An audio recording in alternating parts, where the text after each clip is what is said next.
প্রিয় ভিউয়ার্স, আসসালামু আলাইকুম। আশা করি আপনারা সবাই ভালো আছেন। আজকে আমি পদার্থবিজ্ঞান নিউটনের মহাকর্ষ সূত্র সম্পর্কে আলোচনা করব। তা নিউটনের মহাকর্ষ সূত্রটি আমাদের আগে জানতে হবে।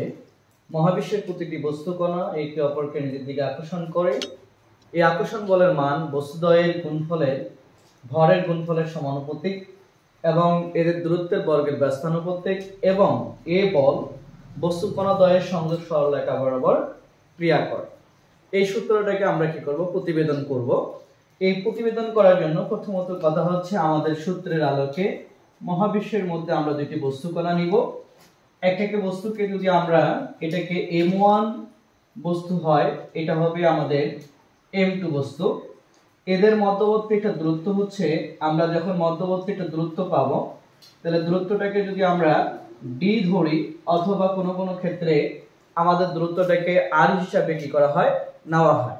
তাহলে আমরা এই সূত্রের আলোকে এটাকে আমরা এখন কি করব, ব্যাখ্যা করব। তাহলে আমাদের এই ব্যাখ্যাটাকে আমরা এখন কি করব, লক্ষ্য করে দেখা যায়। মনে করি m1 ও m2, মনে করি আমাদের m1 ও দুইটি বস্তু কণা। তাহলে আমরা লিখতে পারি কে, মনে করি দুটি বস্তু কণা যাদের ভর যথাক্রমে m1 ও m2। একটা ভর হচ্ছে আমাদের m1, আর একটার ভর হচ্ছে আমাদের m2। তাহলে আমাদের দুইটি বস্তু কণা, একটার ভর হচ্ছে m1 আর একটা হচ্ছে কে m2, এবং আমরা এখানে লিখতে পারি এবং এদের মধ্যবর্তী দূরত্ব, এটার নাম হচ্ছে আমাদেরকে d। এই দুইটি বল পরস্পরকে, এবং হচ্ছে কে বস্তু কণা দ্বয়, আমরা যদি বলি বস্তু কণা দ্বয় পরস্পরকে আমরা F বলে আকর্ষণ করে। তাহলে এখন বলছে কে আকর্ষণ করে। তাহলে প্রথমত বিষয়টি হচ্ছে আমাদের m1 ও m2 দুটি ভরের বস্তু, এদের মধ্যবর্তী দূরত্বটা হচ্ছে d, আর এখানে আকর্ষণ বলটা এটাকে আমরা F হিসাবে কি করেছি, চিহ্নিত করেছি। তাহলে এখন বলছে তবে আমাদের যে মানটা পাবো আমরা, তবে একটা ক্ষেত্রে আমরা F যেহেতু বলছে মহাবিশ্বের প্রতিটি বস্তু কণা একে অপরকে নিজের দিকে আকর্ষণ করে, এই বস্তুটা m1 এবং m2 বস্তুটি পরস্পরকে নিজের দিকে আকর্ষণ করে। এই আকর্ষণ বলের মান বস্তু কণা দ্বয়ের ভরের গুণফলের সমানুপাতিক। তাহলে এখানে আমরা দিব কে সমানুপাতিক দিচ্ছি, একটা নাম হচ্ছে m1 আর একটা হচ্ছে কে m2। এখানে আমরা d মানটাকে হচ্ছে d আমরা কি দিলাম, ধ্রুবমান। ধ্রুবমান বলতে বোঝানো হয়েছে যে মানের কোনো পরিবর্তন হয় না। এটাকে সমীকরণ নাম্বার আমরা 1 দিলাম। দ্বিতীয় নম্বর কথাটি বলা হচ্ছে, এটা প্রথম স্টেপ। তারপর দ্বিতীয় স্টেপে বলা হচ্ছে গুণফলের সমানুপাতিক এবং এদের দূরত্বের বর্গের ব্যস্তানুপাতিক। তাহলে আমরা এখান থেকে লিখতে পারবো f সমানুপাতিক, ব্যস্তানুপাতিক বলতে 1 আসবে ভগ্নাংশ আকারে। এখানে বর্গের দূরত্বটা হচ্ছে d, এর বর্গের ব্যস্তানুপাতিক অর্থাৎ d স্কয়ার।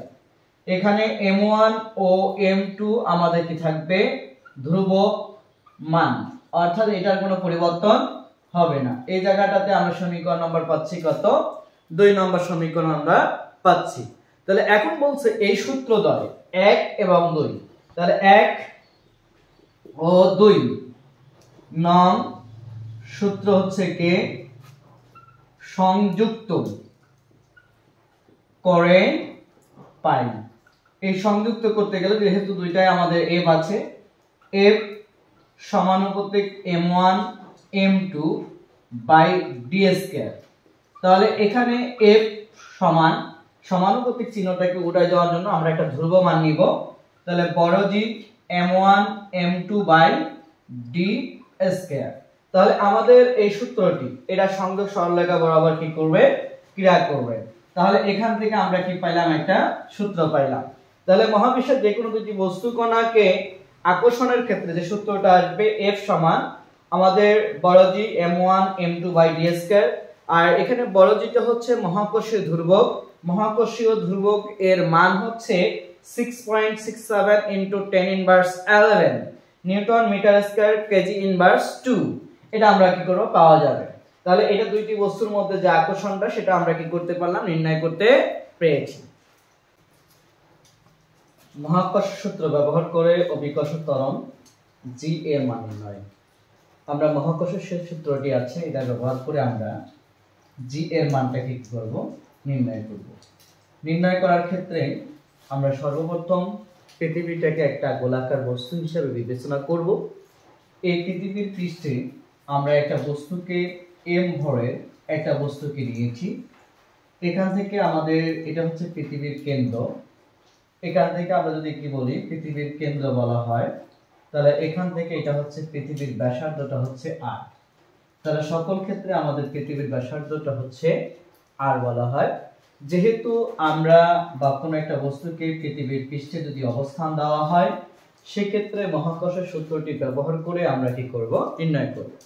যেহেতু মহাকর্ষের সূত্রটি একটু আগে আমরা প্রমাণ করেছিলাম, ওখানে বলা হয়েছিল মহাবিশ্বের যে কোনো দুটি বস্তু কণা একে অপরকে নিজের দিকে আকর্ষণ করে।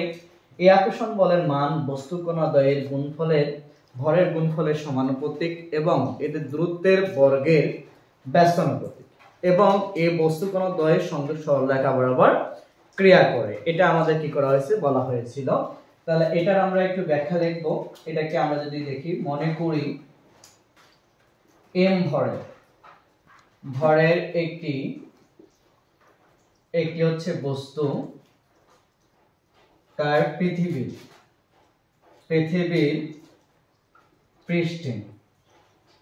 পৃষ্ঠে কি করছে, অবস্থান করে।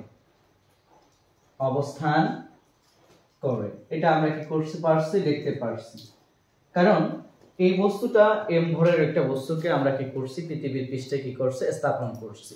এবং পৃথিবীটাকে একটি, এবং আমাদের বলছে কি, এবং যদি বলি আমরা, এবং পৃথিবীকে একটি গোলাকার এখানে হচ্ছে কি বস্তু আমরা হচ্ছে কি বস্তু হিসাবে ধরে নিই, হিসাবে কি করে বিবেচনা করি। এটাকে আমরা কি করছি, বিবেচনা। কিন্তু আমাদের পূর্ণাঙ্গভাবে পৃথিবীটা সম্পূর্ণ গোলাকার নয়, পৃথিবীটা একটু হচ্ছে ডিম্বাকার। তাহলে এখন মনে করলে পৃথিবীর ব্যাসার্ধ, তাহলে এখানে বলছে কি আমরা পৃথিবীর ব্যাসার্ধ, এটাকে আমরা বলছি বড় আর, এবং পৃথিবীর ভরটাকে আমরা বলছি কি বড় এম। আমরা হিসাবে কি করব, বিবেচনা করব। তাহলে এখন বলছে সূত্র অনুসারে আমরা মহাকর্ষ যে সূত্রটা আছে, মহাকর্ষ, আমরা হচ্ছে কি মহাকর্ষ সূত্র অনুসারে লিখবো আমরা, সূত্রানুসারে। তাহলে সূত্রটা কি বলেছে, F সমানুপাতিক। তাহলে এখন বলছিলাম আমরা, এর আগে বলছিলাম যখন দুটি বস্তু ছিল, একটা m1 একটা হচ্ছে কত m2, আমরা এটা সমানুপাতিকটা না দিয়ে সরাসরি লিখি F সমান বড় জি বড় m ছোট m বাই r স্কয়ার। এখানে বড় জিটা আমাদের মহাকর্ষীয় ধ্রুবক, বড় এমটা হচ্ছে পৃথিবীর ভর, আর ছোট এমটা হচ্ছে বস্তুর ভর। আর এখানে বড় আর বলতে পৃথিবীর কেন্দ্র থেকে পৃথিবীর পৃষ্ঠ পর্যন্ত যে দূরত্বটা, এটাকে বলা হয় ব্যাসার্ধ। আবার এটা আমরা এটা পেয়েছি। আবার যে কথাটি আমরা কি করব, আলোচনা করব, সেটাকে বলা হচ্ছে নিউটনের গতি। আমাদের হচ্ছে দ্বিতীয় সূত্র থেকে আমরা পাই কে নিউটনের গতির দ্বিতীয় সূত্রানুসারে এখানে পাই। নিউটনের গতির দ্বিতীয় সূত্র পেয়েছিলাম, ওখানে বলা হয়েছিল বল ইকুয়াল হচ্ছে ভর গুণিত ত্বরণ। আবার আমরা এখানে লিখতে পারি, যেহেতু আমাদের কার্যক্রম পাইছি অভিকর্ষ বল, তাহলে এখন বলছে আমাদের অভিকর্ষ এটা বল ইকুয়াল আমরা লিখতে পারি এখানে ভর গুণিত অভিকর্ষজ এখানে ত্বরণ আমরা কি করতে পারি লিখতে পারি। তাহলে এখানে আমাদের যে কথাগুলো হচ্ছে আমরা এখানে আমরা হচ্ছে অভিকর্ষজ যেটাকে বলছি আমরা অভিকর্ষজ বল ইকুয়াল ভর গুণিত অভিকর্ষজ হচ্ছে ত্বরণ। অতএব অভিকর্ষ বলটাকে আমরা কি বলছি, অতএব এখানে লিখতে পাচ্ছি F ইকুয়াল এখানে নাম লিখতে পাচ্ছি আমরা mg। তাহলে এখানে আমরা সমীকরণ নাম্বার কি দিলাম 2 নাম্বার দিতে পেরেছি। তাহলে এখন বলছে 1 ও এখানে বলছে এটা 1 নাম্বার এটা 2 নাম্বার 1 ও 2 নং সমীকরণ হতে পায়। এই জায়গাটাতে আমরা যখন লক্ষ্য করব তাহলে এটা F ইকুয়াল, তাহলে এই দুটো যদি পরস্পর সমান হয় তাহলে আমরা mg ইকুয়াল বড় g বড় m ছোট m বাই r স্কয়ার পাই। তাহলে এখানে g ইকুয়াল বড় g বড় m ছোট m বাই r স্কয়ার ছোট m বাদ গেলে g ইকুয়াল বড় g বড় m বাই r স্কয়ার। এটি হচ্ছে আমাদের 3 নম্বর সমীকরণ।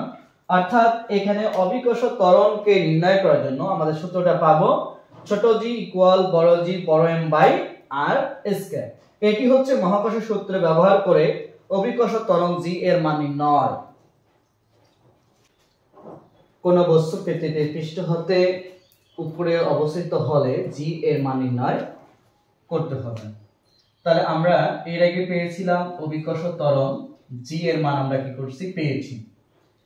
এখানে আমরা একটা পৃথিবীটাকে আমরা নিয়েছি, এখান থেকে পৃথিবীর ব্যাসার্ধ কেন্দ্র থেকে পৃথিবীর ব্যাসার্ধ হচ্ছে r। এখান থেকে এর আগে ছিল পৃথিবীর পৃষ্ঠে একটা বস্তু ছিল, কিন্তু পৃথিবীর পৃষ্ঠ থেকে একটা বস্তুকে যখন আমরা উপরে স্থান দিয়েছি এই জায়গাটাতে আমাদের এখান থেকে এখান পর্যন্ত যে পৃথিবীর যে একটা উচ্চতা আসতেছে পৃথিবীর পৃষ্ঠ থেকে এটাকে আমরা হাইট h নিতে পারি, অথবা আমরা ছোট r হিসাবও নিতে পারি, এখানে কোনো সমস্যা নেই। এখানে পৃথিবীর ভরটাকে আমরা বড় m হিসাবে নিয়েছিলাম এবং বস্তুটির ভর হচ্ছে কে ছোট m হিসাবে নিয়েছিলাম। তো যেহেতু এটাকে বলছে পৃথিবীর পৃষ্ঠে এতক্ষণ আগে আমরা g এর মান নির্ণয় করেছিলাম, এখন আমরা হচ্ছে কে অভিকর্ষ ত্বরণ g এর মান প্রাইম দিব, যেহেতু মানের পরিবর্তন হবে। আমরা যেহেতু জানি আমাদের পৃথিবীর ব্যাসার্ধের উপর g এর মান নির্ভর করে, g এর মান যেখানে বেশি হবে সেখানে r এর মান কম হবে, আর যেখানে হচ্ছে g এর মান কম হবে সেখানে r এর মান কি হবে বেশি হবে। সেই ক্ষেত্রে আমাদের এখান থেকে পৃথিবীর ব্যাসার্ধ যতটুকু আছে r তার থেকে আমাদের h বৃদ্ধি পেয়েছে, সেই ক্ষেত্রে আমরা কি করতে পারি লিখতে পারি। তাহলে এখন বলছে মনে করি আমরা পৃথিবীর মনে করি হচ্ছে কে পৃথিবীর ভর, তাহলে এখানে বলছে কে পৃথিবীর হচ্ছে ভর, এটার নাম হচ্ছে আমরা বড় m, এবং ব্যাসার্ধটা হচ্ছে আমাদের বড় r, তবে আমাদেরটা কি করছি বড় r। তাহলে এখন বলছে অভিকর্ষ যে সূত্রটা পেয়েছিলাম আমার ভূপৃষ্ঠ অভিকর্ষ ত্বরণ, আমাদের যে কথাগুলো ছিল ভূপৃষ্ঠে আমরা এর আগে পেয়েছিলাম ভূপৃষ্ঠে অভিকর্ষ ত্বরণ অভিকর্ষজ, এখানে পেয়েছিলাম ত্বরণ, ত্বরণটার মান পেয়েছিলাম আমরা ছোট g ইকুয়াল বড় g বড় m বাই r স্কয়ার। সমীকরণ নাম্বার 1। যেহেতু এই বস্তুটিকে আমরা হচ্ছে কি করে, যেহেতু বস্তুটিকে আমরা পৃথিবীর পৃষ্ঠ থেকে উপরে নিয়ে গেছি, এখানে আমাদের কি ছিল আমাদের পৃষ্ঠে অবস্থান করেছিল, এখান থেকে আমরা কি করছি এই উচ্চতায় নিয়ে গেছি। তাহলে এখানে আমরা লিখতে পারি আবার বা ধরি অথবা মনে করি লিখি। তাহলে এখানে বলছে কে মনে করি বস্তুটিকে পৃথিবী, তাহলে এখানে বলছে কে পৃথিবীর পৃষ্ঠ হতে আমাদের হচ্ছে h উচ্চতায় নিয়ে আসা হলে অভিকর্ষ ত্বরণ আমাদের হচ্ছে কে ত্বরণ আমাদের হচ্ছে কি হবে g প্রাইম হবে। অতএব আমরা এখানে লিখতে পারি g প্রাইম ইকুয়াল বড় g বড় m বাই এই r প্লাস এখানে এটার সঙ্গে এটা কি করছে যুক্ত হয়েছে h, এর উপরে আমরা কি পাবো স্কয়ার পাবো। সমীকরণ নম্বর হচ্ছে কে 2। তাহলে আমরা পৃথিবীর পৃষ্ঠে যখন ছিল এটা, আর পৃথিবীর পৃষ্ঠ থেকে যখন আমরা h উচ্চতায় উঠে নিয়ে গেছি তখন আমাদের কি হয়েছে g প্রাইম বড় জি এটা মান পেয়েছি বড় জি বড় m by r plus h, এর উপরে হচ্ছে কত আমাদের স্কয়ার। তাহলে এটাকে আমরা অতএব এখানে লিখতে পারি 2 ভাগ 2 নং ভাগ কত 1 আমাদের হচ্ছে কি করে আমরা পাইতে গেলে আমাদের হচ্ছে g প্রাইম ভাগ আসবে কে g ইকুয়াল g প্রাইম এর মান ছিল বড় জি বড় m এটা বড় r প্লাস h এর উপরে স্কয়ার ভাগ আমাদের অভিকর্ষ ত্বরণ g এর মান ভূপৃষ্ঠে বড় জি বড় m বাই এটা ছিল কে r স্কয়ার। এটাকে ভাগ উল্টে আমরা যদি গুণ করে যাই তাহলে এখানে পাচ্ছি, তাহলে বাই এখানে লিখতে পারি g প্রাইম ভাগ g ইকুয়াল এটা বড় জি বড় m by r plus h এর উপরে স্কয়ার ইনটু r স্কয়ারটা উপরে চলে যাবে, আমাদের হচ্ছে ভাগ উল্টে গুণ হয় r স্কয়ার ভাগ এখানে পাচ্ছি কে এই যে বড় জি বড় m, তাহলে আমরা এই মানটা কি করছি পাচ্ছি। এটাকে ক্যালকুলেশন করলে আমাদের এই দুইটা কি করা যায় বাদ দেওয়া যায়। তাহলে এখানে বলছে কে g প্রাইম ইকুয়াল বড় r স্কয়ার বাই এখানে r প্লাস হচ্ছে কে h এর উপরে স্কয়ার ইনটু এখানে পাবো আমরা হচ্ছে কে g পাওয়া যায়। তাহলে আমাদের যে কথাগুলো হচ্ছে এই মানটা আমরা কি করছি পাওয়া যাচ্ছে। এখান থেকে আমাদের যে সমীকরণটা আছে এখান থেকে যদি আমরা এই যে সমীকরণ 9.8 আমাদের মান পেয়েছি, এই মানটা আমরা কি করা যায় ক্যালকুলেশন করে আমরা পাওয়া যাচ্ছে। তাহলে এখান থেকে আমাদের হচ্ছে কে সমীকরণ আমরা কি করতে পারলাম g এর মান নির্ণয় করার সমীকরণ আমরা কি করতে পেরেছি বাইর করতে পেরেছি। এই যে এর মানটাকে আরো আমরা কি করতে পারি বাইর করতে পারি। এখান থেকে আমরা যদি বলি g প্রাইম ইকুয়াল বড় r এটা g, নিচের অংশটাকে এটাকে যদি আমি r টাকে কি নেই কমন নেই তাহলে 1 প্লাস এখানে থাকবে h ভাগ এখানে পাওয়া যাবে r, পুরোটার উপরে কি আসবে আমাদের স্কয়ার পাওয়া যায়। তাহলে এখানে বলছে g প্রাইম ইকুয়াল এখানে r স্কয়ার বাই এটা হচ্ছে g বাই কি আসবে r square into 1 plus h by r এর উপরে কি আসবে আমাদের স্কয়ার। কারণ হচ্ছে এখানে আমরা যদি দেই r স্কয়ার কে r স্কয়ার মান পাওয়া যায়, এটা যদি ক্যান্সেল করি তাহলে আমরা হচ্ছে g প্রাইম ইকুয়াল টু ছোট g by 1 plus h by কি আসবে r এর উপরে স্কয়ার। এই সমীকরণটা আমরা কি করতে পারি আমরা এভাবে মানগুলো কি করব নির্ণয় করব। এখানে আমরা পেয়েছি অভিকর্ষ ত্বরণ এবং আমাদের হচ্ছে অভিকর্ষ ত্বরণ g এবং হচ্ছে ভূপৃষ্ঠ থেকে কোন উচ্চতায় অভিকর্ষ ত্বরণ g প্রাইম এর মান এবং দুইটি বস্তুর মধ্যে পরস্পরের মধ্যে যে আকর্ষণ বল F এগুলো আমরা কি করছি পেয়েছি। পরবর্তী আমাদের ক্লাস নবম এবং দশম শ্রেণী এবং অষ্টম শ্রেণীতে এটা অঙ্ক আমাদের আছে। এই অঙ্কগুলো পাওয়ার জন্য আমাদের চ্যানেলটিকে সাবস্ক্রাইব করে নোটিফিকেশন বাটন অল করে পাশে থাকবেন। আসসালামু আলাইকুম রহমতুল্লাহি ওয়া বারাকাতুহু।